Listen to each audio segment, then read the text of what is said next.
All right, my friend, Scott writes in, I can't remember what state he writes it from, but he asks, should he pay off his mortgage with his IRA? He's got a brokerage account, an IRA of $800,000, no debt. He expects Social Security will be about $32,000 a year. He's going to retire in 2 years at the grand age of 62, and he owes $165,000 on his mortgage at 4 3/8 of the interest rate. That's 4.375. Man, I wouldn't do that, Scott. A couple things going on here. Now, I don't know what the fair market value of his house is. I don't know. That's a couple things.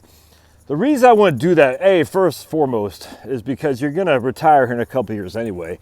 Why not just wait to retire and then you can pay the whole thing off then if you want?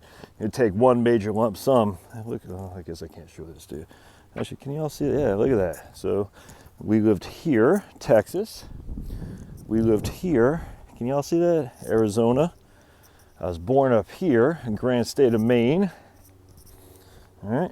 We lived New Jersey right here. We lived in Virginia, and now we live right here. Pretty cool. Oh. I also lived up here in Fort Drum. I guess that's it. So Texas, Arizona, Maine, New York, New Jersey, Georgia, and Virginia. Yep, there you go. All right.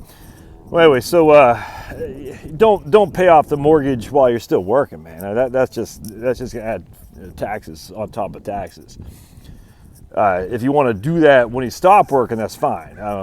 Then let's just say you have $130,000 in, you don't have an earned income. I don't think it's worth doing that at that point either, and here's why. I don't know what your amortization schedule is, but the issue when it comes to a mortgage, I bet you're probably paying off more principal than you're paying interest anyway, if that makes sense. So in some regard, yes, it is a negative cash flow. I get this. I mean, you have to generate the cash in order to pay off the mortgage. I get that. Even if it's principal or interest, it doesn't matter. You still got to get the money to pay the bill. But, and I tell you, I say this all the time, and one of these days I'm going to do a video. I have it in an Excel spreadsheet. I just haven't done it yet. It's my ADD, I guess, is I can't focus on some things. Like, I got to get this done. But anyway, so what happens here? If you have an amortization schedule of 30 years, now I'll give you a better example. When I was used to run car loans, I was a branch manager at a crappy credit union in Virginia. I hate to say crappy. They were pretty crappy, actually. But anyway, and I remember we get people all the time that had 7.9% car loans, and they want to refinance because we're a credit union, and we could give them 2.25, something like that. But when they actually ran the numbers, it wasn't beneficial at all to them. Even though they're like, wait a second, how could this be? Because I'm getting, I'm going to get 2.25, and my current loan is 7.99. Well, the reason it was because the amortization was they weren't paying hardly any interest anymore. The interest already paid.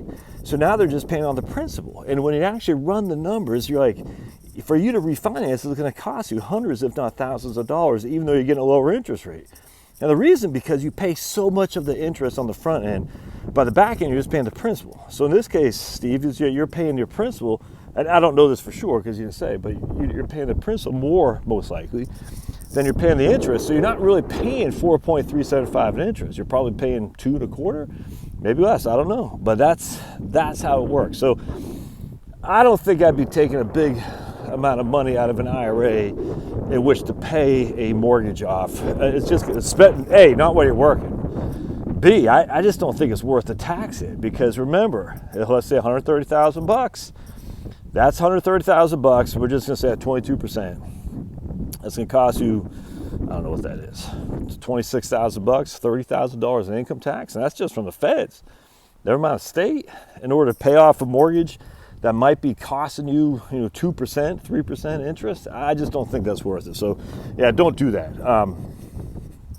I just don't see it beneficial. Now, again, if you're down to your last buck and you don't have the positive cash flow, yeah, I get that to some regard, but I don't think it's worth it at all. I mean, cash flow is king, I get this, but you have such a big IRA relative to your mortgage. I don't think it'd be worth it in one fell swoop to be paying that off. That's my thoughts. All right, we'll see you.